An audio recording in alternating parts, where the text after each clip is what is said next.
औज़ुबिल्लाहिमिनश्शैतानिर्रजीम बिस्मिल्लाहिर्रहमानिर्रहीम। स्टूडेंट, आज हम लोग डिस्कस करेंगे फंक्शन को, और जो फंक्शन है इसकी डेफिनेशन देखेंगे, और फंक्शन जो है कब होता है और कब नहीं होता इसमें फ़र्क करना सीखेंगे, और फंक्शन की जो ऑल टाइप्स हैं उनको डिस्कस करेंगे। स्टूडेंट, हमारे पास जो फंक्शन होता है वो बेसिकली ऐसे है कि जैसे आपको यहाँ पे मैंने दो ये फिगर्स बनाई हुई हैं, और इन फिगर्स को आप देखें तो यहाँ लिखा हुआ है 1 2 3, इधर है ए बी, और इसी तरह यहाँ 1 2 और यहाँ ए बी सी।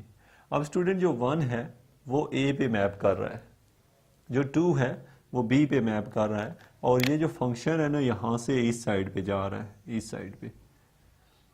तो अब ये है स्टूडेंट हमारे पास के, अब सवाल ये है क्या ये फंक्शन है या कि नहीं है। तो स्टूडेंट, ये जो है ना ये फंक्शन नहीं है, ये नॉट अ फंक्शन है।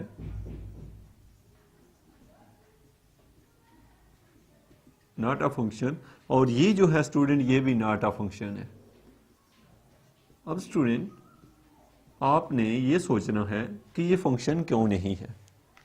तो इसका आंसर ये है कि स्टूडेंट, अगर डोमेन जो होती है, डोमेन जो पहला जो ये वाला सेट होता है इसको डोमेन कहते हैं, ये रेंज होती है। तो स्टूडेंट, डोमेन का अगर कोई भी एलिमेंट मैपिंग में हिस्सा ना ले, मीनिंग के जैसे यहाँ 3 जो है वो फ्री पड़ा हुआ है, ये किसी से भी नहीं मैप हुआ है। तो स्टूडेंट, ये जो है ना ऐसा जिसमें डोमेन का कोई एलिमेंट एक्स्ट्रा बच जाए, वो मैपिंग में हिस्सा ना ले, तो हम कहते हैं कि ये जो फंक्शन होता है ऐसे को कि वो जो ऐसी कंडीशंस पे होता है वो फंक्शन ही नहीं होता। इसी तरीके से स्टूडेंट, और दूसरे नंबर पे कि अगर कोई डोमेन का एलिमेंट रिपीट हो रहा हो, रिपीट मीन के उसके ऊपर डबल मैपिंग हो गई हो, तो फिर भी वो फंक्शन नहीं होता। सिंपल से आपसे एक क्वेश्चन पूछा जाता है कि आपने ये बताना है कि ये जो लिखा हुआ है 2 3, फिर आगे लिखा हुआ है 2 4, फिर लिखा हुआ है 3 7। तो स्टूडेंट, आपसे को पूछता है is this is a function और नॉट, क्या ये फंक्शन है कि नहीं है।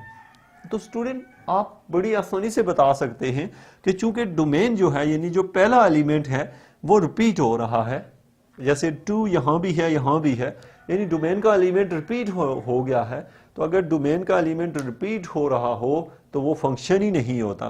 तो स्टूडेंट, इसका ये फंक्शन नहीं है। अब क्वेश्चन ये है कि ये इसका नाम क्या है। तो स्टूडेंट, ये फंक्शन ही नहीं है तो इसका नेम भी हमें नहीं मालूम, क्योंकि ये कोई फंक्शन नहीं है। अब स्टूडेंट, हम बात करते हैं फंक्शन की। जब इसके अलावा कोई मैपिंग हो, लेट्स सपोज मैं ये जो 3 है ना इसको अब b से मिला दूं, तो ये स्टूडेंट ये फंक्शन है। इसलिए है क्योंकि फंक्शन न होने की दो कंडीशनें होती हैं। एक, डोमेन का एलिमेंट ना बचे। तो यहां देखें तो आप में से कोई तीनों एलिमेंट में से कोई भी एलिमेंट नहीं बचा हुआ। और इसको देखें तो यहां ये तो फंक्शन नहीं है क्योंकि डोमेन का एलिमेंट 2 बार मिला हुआ है। अब स्टूडेंट, एक और क्वेश्चन है। यहाँ क्वेश्चन ये है कि यहाँ भी तो इसके ऊपर 2 बार ये मिला हुआ ना, तो ये क्या ये फिर फंक्शन है। तो ये स्टूडेंट आप फंक्शन है, ये जो है ये फंक्शन है। रेंज का एलिमेंट बेशक रिपीट होता रहे, रेंज का एलिमेंट 2 बार छोड़ के 10 बार रिपीट हो, हमें उससे कोई फर्क नहीं पड़ता। हमारा सिर्फ और सिर्फ क्वेश्चन ये है कि फंक्शन तब होता है जब डोमेन का कोई एलिमेंट बचे ना, दूसरे नंबर पे डोमेन का कोई एलिमेंट रिपीट ना हो, यानी 2 नंबरों से जाके ना मिले। रेंज का एलिमेंट बेशक 2 जगहों पे मिलता रहे, यानी ये देखें 2 भी उसी पे मिल रहा है, 3 भी उसी पे मिल रहा है, इससे कोई फर्क नहीं पड़ता। अब स्टूडेंट, आप लोगों से जो क्वेश्चन पूछा जाएगा वो ये है कि क्या ये फंक्शन है। तो आपने आंसर देना है कि ये फंक्शन नहीं है। भाई क्यों नहीं है? इसलिए क्योंकि डोमेन का एलिमेंट रिपीट हुआ है। तो अब स्टूडेंट, आपको इतना पता चल गया होगा कि फंक्शन कब नहीं होता। इसके अलावा स्टूडेंट, मैं आता हूँ, जैसे अब ये फंक्शन बन गया है, अब मैं यहाँ पे फंक्शन की डिफरेंट टाइप बनाने लगा हूँ। स्टूडेंट, आप उनको देखेंगे क्या ये फंक्शन है या नहीं। तो अब देखिएगा, इसकी टाइप्स पे मैं जाता हूँ। सबसे पहले स्टूडेंट ये लिखा हुआ है 1 है, 2 है, और इधर लिखा हुआ है सपोज ए बी। अब स्टूडेंट, मैं मेरे पास एक और बना हुआ है, यहाँ 1, 2 और 3 लिखा हुआ है और यहाँ जस्ट ए बी है।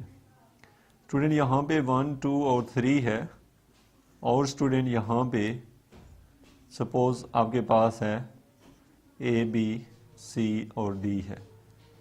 अब स्टूडेंट मेरे पास एक और है, जैसे कि मैं यहाँ लिखता हूँ, सपोज है यहाँ पे 1, 2, 3 है और इस साइड पे है स्टूडेंट हमारे पास ए और बी सी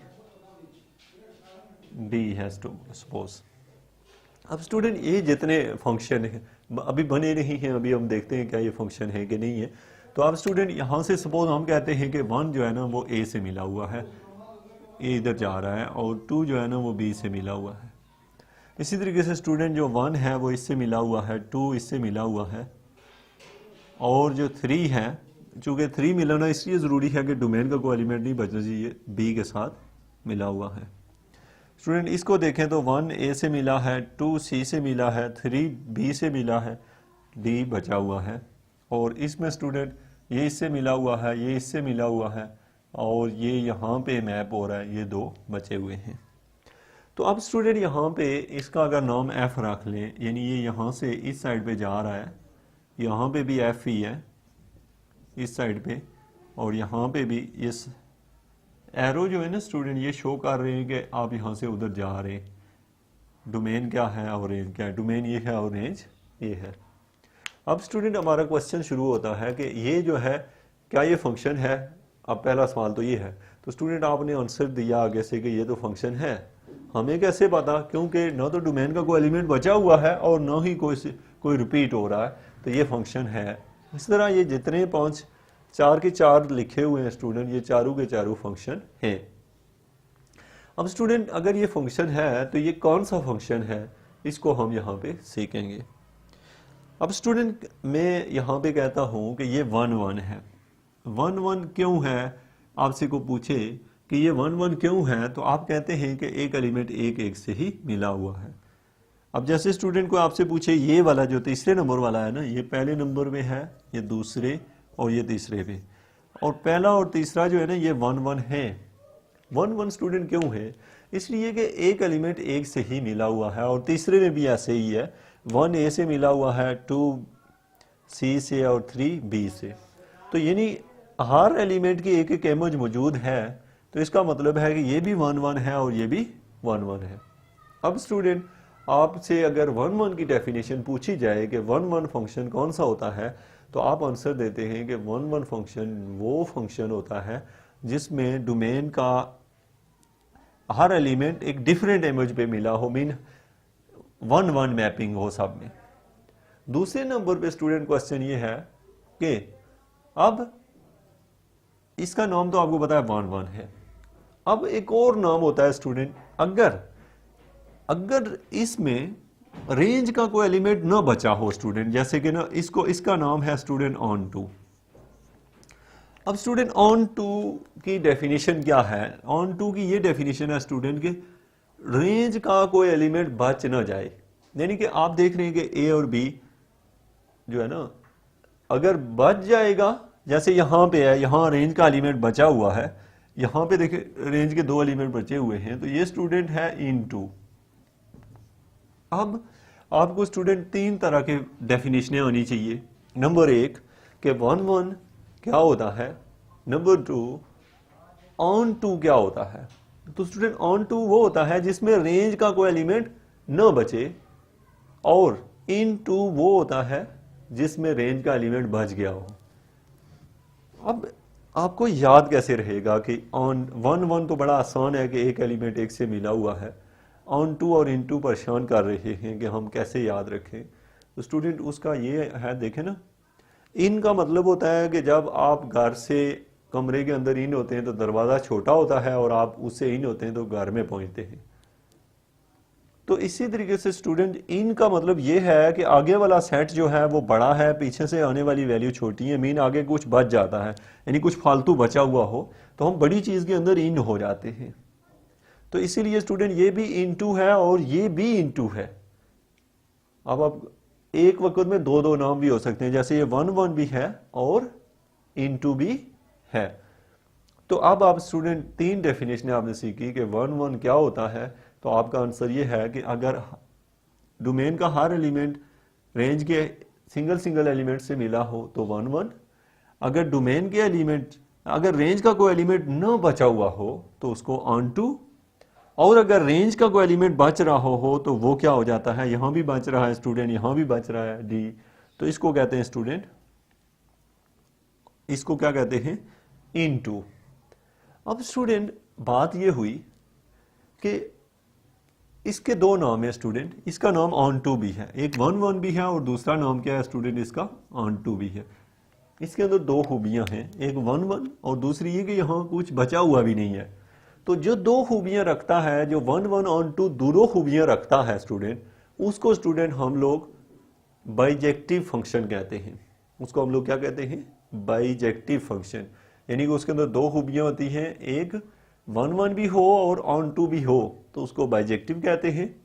अगर स्टूडेंट खाली ऑन टू हो, अगर खाली ऑन टू हो, जैसे आप देख रहे हो कि ये वाला जो फंक्शन है ना, ये 1 1 नहीं है, अकेला ऑन टू ही है, तो इसको स्टूडेंट हम लोग ऑन टू भी कहते हैं या सर्जेक्टिव कहते हैं। इसको क्या कहते हैं, ऑन टू या सर्जेक्टिव। आप दोनों में से कोई एक वर्ड यूज कर सकते हैं, ऑन टू या सर्जेक्टिव। अब तीसरे नंबर पे स्टूडेंट ये जो है ना, इसके दो नाम हैं, एक 1 1 भी है ये और ऑन टू भी है, और साथ में ये क्या है, ऑन टू भी है स्टूडेंट। तो अब इसके दो नाम जो हों, जो ये ऑन टू नहीं है स्टूडेंट, ये इन टू है, क्योंकि एक बचा हुआ है तो इन टू है। तो ये है स्टूडेंट 1 1 इन टू। तो आप समझ गए होंगे 1 1 इन टू मीन दो खूबियां रखता है। तो जो स्टूडेंट 1 1 इन टू होता है उसको हम लोग इंजेक्टिव कहते हैं। उसको क्या कहते हैं, इंजेक्टिव। तो इसका जो है स्टूडेंट, ये खाली इन टू है, ये सिंगल इन टू है, 1 1 नहीं है। तो स्टूडेंट आज का जो लेक्चर था उसका मकसद आपके जहन में होना चाहिए और आपको इल्म होना चाहिए कि हमारे पास जो फंक्शन होता है कब होता है और कब नहीं होता। तो स्टूडेंट अब हम इसका आंसर क्या है, हमारे पास फंक्शन न होने की दो कंडीशनें होती है, एक डोमेन का कोई एलिमेंट नहीं बचना चाहिए, नंबर 2 जो डोमेन का कोई एलिमेंट रिपीट नहीं होना चाहिए।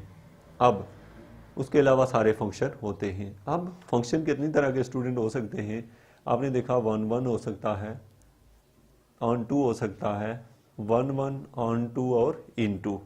अब अगर दोनों कंडीशनें एक साथ आ जाएं, अगर 1 1 ऑन टू होगा तो उसको हम लोग क्या कहते हैं, बाइजेक्टिव, और अगर वो खाली ऑन टू है तो उसको ऑन टू ही कहेंगे, और दूसरे अल्फाज में इसको सर्जेक्टिव भी कहते हैं।